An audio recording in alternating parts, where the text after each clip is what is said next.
Comment bien ranger ses pastels terminés? Bonjour à toutes et à tous, ici Céline pour apprendre le dessin en douceur.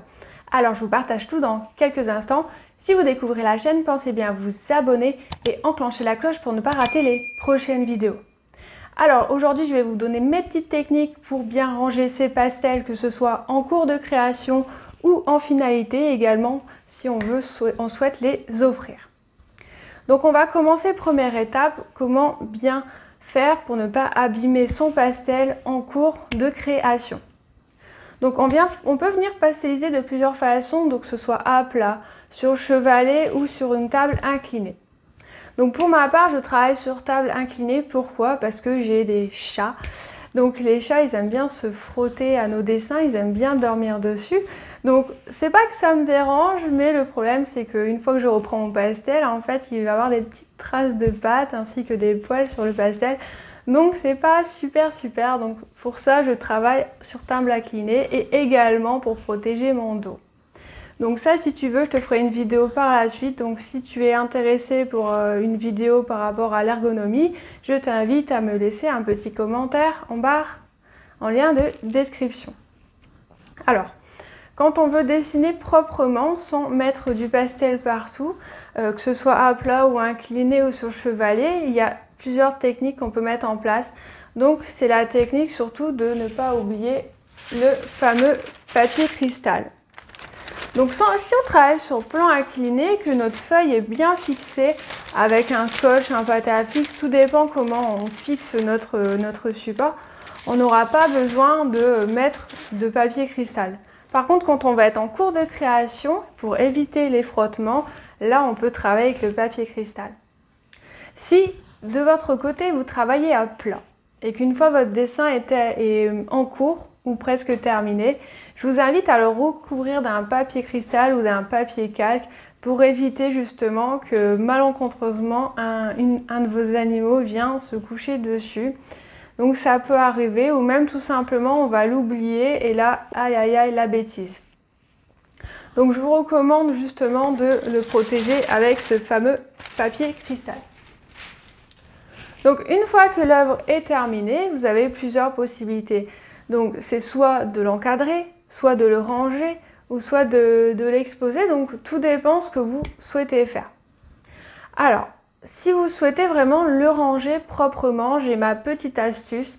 Alors tout simplement, avec un papier cristal ou un papier calque, en fait, on vient le superposer avec des trombones. Alors je m'explique, je vous montre la technique. Donc l'avantage du trombone, donc par exemple là ce petit tigre, je viens mettre directement la feuille par-dessus. Alors attention, il faut recouvrir à 100% pour éviter justement que le pigment vienne s'échapper. Donc tout simplement, je viens prendre un trombone que je viens mettre là. Je peux en mettre 4, je peux en mettre 2, ça c'est au choix. Donc là pour la vidéo, je vais en mettre 4. Donc moi la plupart du temps j'en mets que 2 parce que ça tient très bien.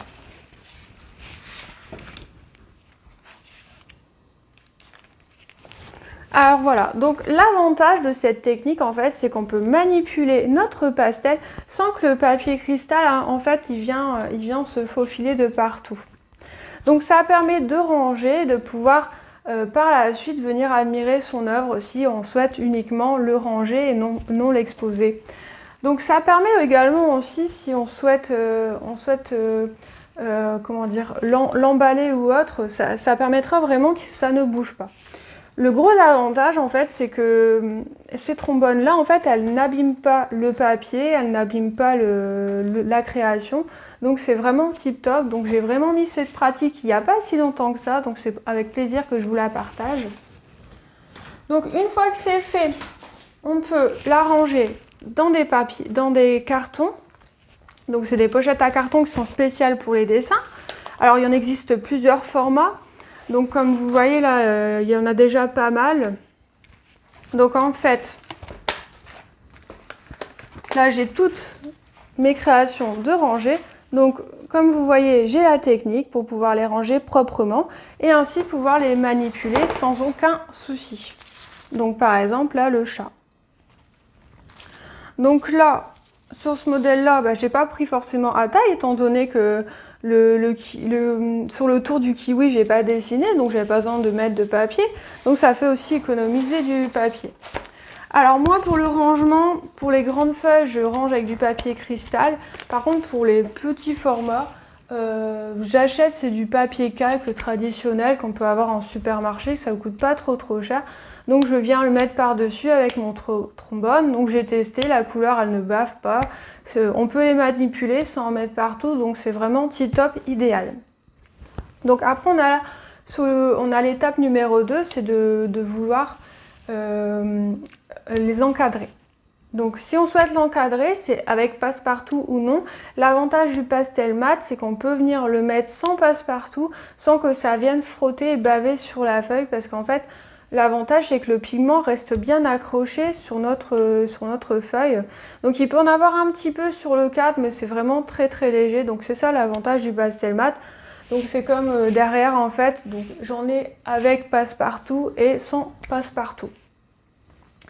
Il y a aussi la troisième option, en fait on peut s'amuser quelques temps seulement parce qu'il y a un petit risque avec les poussières, tout ça, de venir le poser comme là je peux poser mon cheval. En fait ça me permet de l'admirer quelques temps sans forcément l'encadrer et ça permet également de le protéger.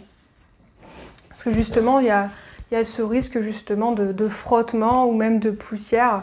Donc c'est pour ça que je le laisse quelques temps là, étant donné que je l'ai fini et puis j'aime bien apprécier mes dessins. Donc après, pour les grands formats, on a l'option aussi de les ranger dans des cartons. Alors pourquoi dans des cartons? Parce qu'en fait ça coûte rien du tout de les ranger dans des cartons, parce qu'à force de dessiner, on va avoir tendance à en avoir énormément, parce que personnellement, moi j'adore dessiner, mais j'ai pas 50 000 murs, j'habite pas dans un manoir, donc c'est pas possible de tout encadrer, tout exposer. Après, l'avantage de ceux qui vendent des portraits sur commande, l'avantage c'est qu'une fois que c'est dessiné, ils l'envoient et puis ils n'ont plus ce souci-là. Mais après, c'est vrai que quand on fait des cours et qu'on garde beaucoup de dessins, ou même pour ses entraînements, c'est vrai qu'on a vite tendance à avoir énormément de dessins. Mais moi, j'aime bien de temps en temps ouvrir mes cartons à dessin et venir voir un petit peu l'évolution que j'avais il y a quelques temps, donc c'est très agréable. Alors pour ces fameux cartons, moi je vous conseille, c'est quand vous achetez des grands formats, c'est de les garder et ainsi de pouvoir les ranger avec un papier cristal. Alors, petite astuce sur le papier cristal qui est assez onéreux, surtout sur les grands formats. Donc le papier cristal, en fait, il est fourni quand on achète un papier pastel mat. Donc sur des formats 30-40 directement en bloc. Donc à chaque feuille, on a notre papier cristal. Par contre, si vous faites comme moi, vous achetez sur des grands formats, vous n'avez pas forcément beaucoup de papier cristal, vous allez peut-être avoir une feuille ou deux, donc vous allez peut-être en manquer.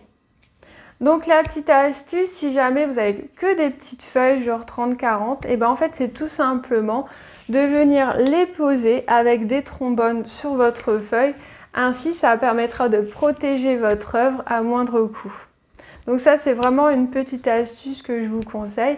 Et les petits formats, vous pouvez acheter du papier de calque en magasin et ça vous reviendra moins cher. Donc voilà, donc ça c'est une petite astuce que je vous partage. Donc si vous, de votre côté, vous avez des petites astuces pour ranger votre matériel, je vous invite à me laisser un petit commentaire, comme ça j'en apprendrai également, ça fait toujours plaisir. Si la vidéo vous a plu, je vous invite à mettre un petit pouce bleu, à la partager sur vos réseaux sociaux. Si vous découvrez la chaîne, pensez bien à vous abonner, à enclencher la cloche pour ne pas rater les prochaines vidéos. Si vous êtes débutant dans le pastel, j'ai un guide gratuit pour vous aider à apprendre le pastel sec, donc vraiment le matériel pour vous guider pas à pas, ainsi qu'un cours d'1 heure offert avec les bâtonnets que je recommande dans ce fameux guide. Si de votre côté vous savez déjà pasteliser, qu'il vous manque quelques cours, je propose aussi des cours, donc je vous invite à voir les liens en barre de description. Donc si vous avez le moindre souci, que vous avez des commentaires ou autre, je vous invite à me laisser un commentaire. Donc je vous dis à bientôt pour la prochaine vidéo et bon pastel!